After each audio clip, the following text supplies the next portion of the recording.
Right now, I want to turn our attention to state politics. I've been meaning to get this fellow in the studio, chew him up, and no, I'm just kidding.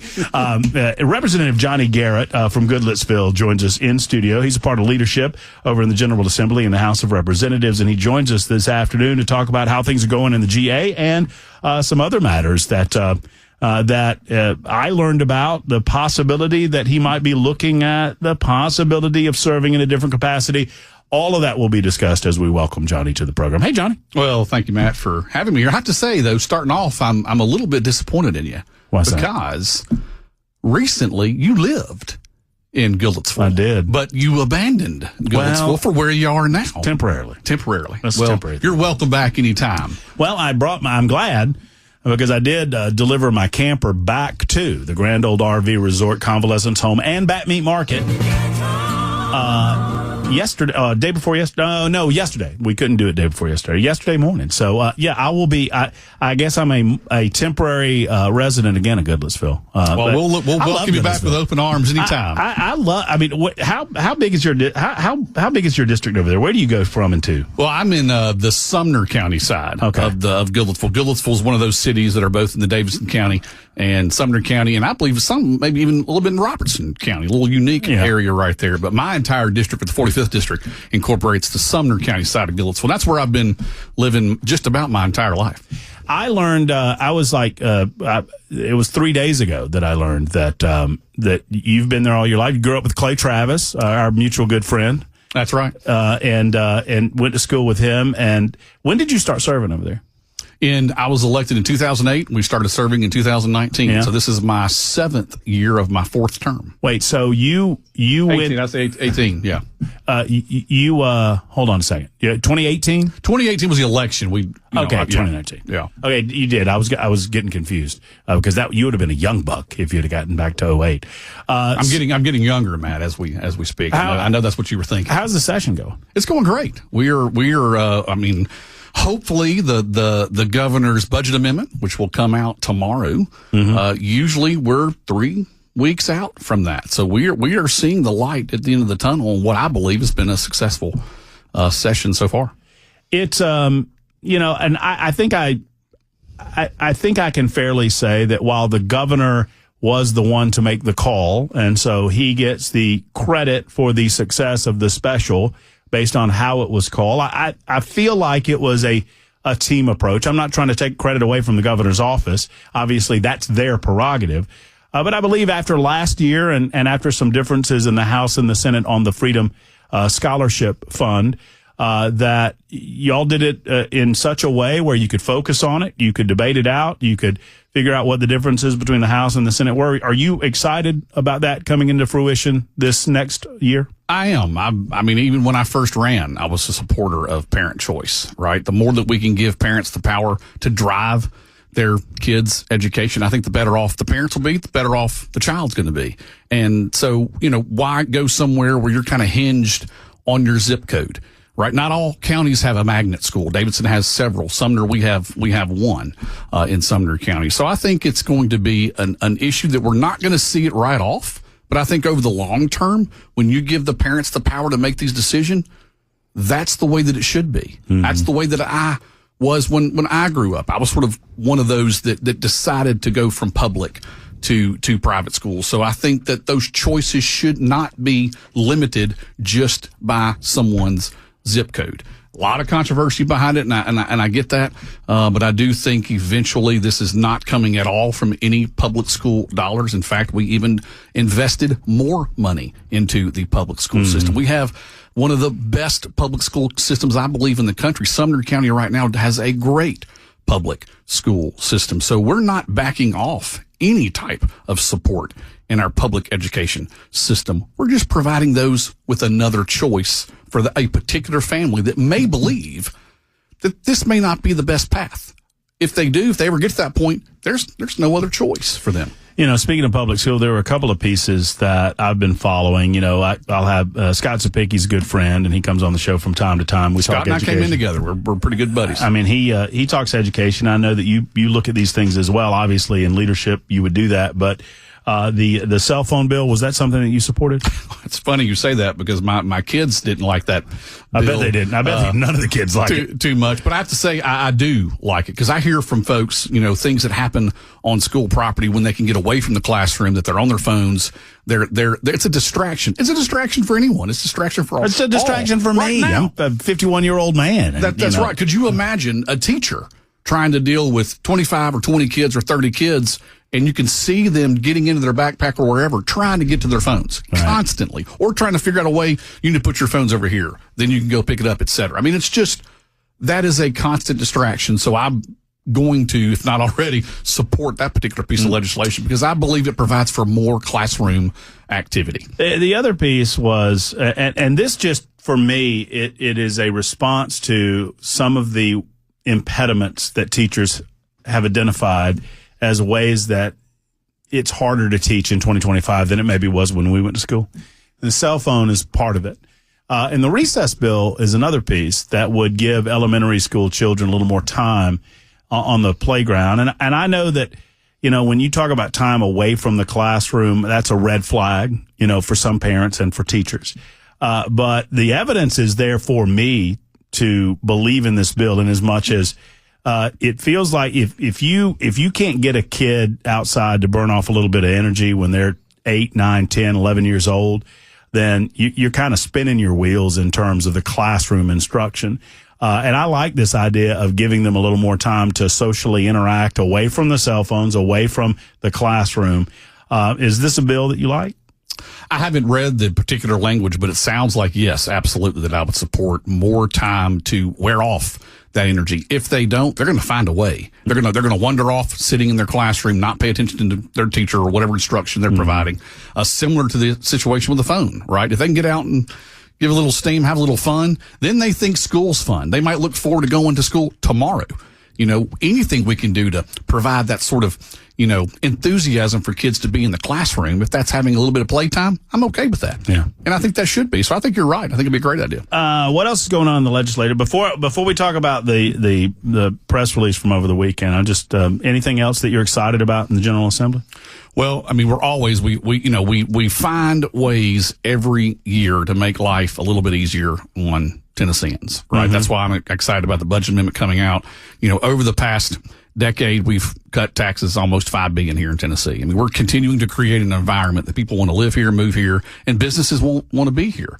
And those are conversations that I love having with folks on what we're doing to make them succeed, right? What can we bring back to our districts? What can we say we've done here in order to make their lives a little bit better? And we continue to do that every day. However, I have to say, most of my meetings, we do about 15 to 20 minute increment meetings when we're here in session, are about money. Seems like everybody wants more of it. And, the pie gets cut ever so often where we may not have every answer to every problem, but having those conversations with folks about what's important to them is one of the biggest reasons why I serve. It's just a way to help folks. We in the state of Tennessee, I try to remind native Tennesseans like you, Johnny. I don't need to tell you this, but I just remind folks as I talk to them. I lived in Alabama for 20 years, and I felt like Alabama was a fairly low tax state. But they did have an income tax. But when I moved to Tennessee, I thought, well, Tennessee doesn't have an income tax, so clearly the state's going to get it some way. And and then I go to the tag office and I say, oh, here it comes, and it doesn't. Right? Tags are lower than we paid in the state of Alabama. You go, you get your driver's license. No, it's not a 4-year, it's an 8-year. Every step along the property taxes are about the same as they were in the state of Alabama. And so I'm pleasantly surprised and try to remind people it doesn't do me any favors. I mean, I would do better just to, moan and scream and yell about it. But I mean, are you satisfied with where we are? Can we do better? I like the idea of trying to rotate certain grocery items and create a tax-free environment on certain grocery items. Should we have the ability to do that? Do you feel like that is a discussion that's going to happen? I think that's certainly appropriate. I think that, you look at our 7% is what the state, right, charges. And then, they got the locals have up to 2.75 to charge on the locals. I think there's a lot of room that we can navigate things like we use every single day. I've carried a bill every session to put baby milk breast pump paraphernalia, things like that for mothers to be where that's actually tax-free. And I've got a bill right now that I'm trying to get funded to eliminate the tax on those items. And similar to what you just said, I'm trying to lower the amount that the state would actually take. If it's 7%, maybe we'll just do 2%. There's conversations like that all the time that are happening to see how we can help working families with the tax burden that they have now. And right now, I think there's a bill traveling through, which I wholeheartedly support, to make sure the state has no state property tax whatsoever. Believe it or not, there is a law that says we could charge one at zero right now, but we're going to take that and eliminate that possibility whatsoever, so there'll be no state property tax. Right. So it would just give the voters the right to vote on the deal. It would put it to referendum. And I expect, if it goes to a referendum vote, it would. I can't imagine Tennesseans not voting for that to make sure that we do not have a state property tax. Right. And just so we're clear, right now, the state has an ability, should you guys lose your minds over there and there would have to be a lot of minds lost over there. You have the ability to initiate a state property tax. It is on the books. It's zero and has been, I guess, since we've been alive.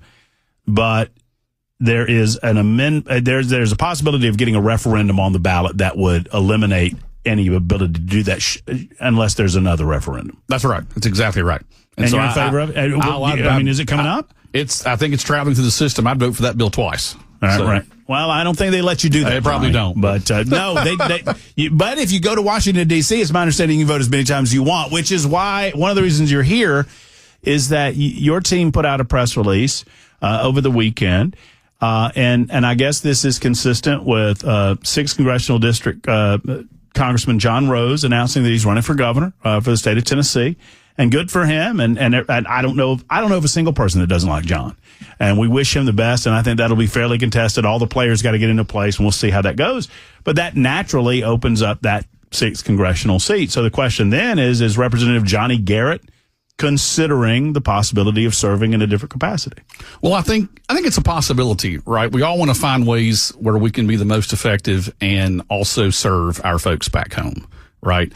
President Trump got into politics roughly 10 years ago, and I think he's changed the landscape of folks that are coming to be conservatives. The 6th District is overwhelmingly conservative. They need a conservative fighter that will continue what President Trump has brought to our party. This last election, more people voted for conservative Republicans across this country.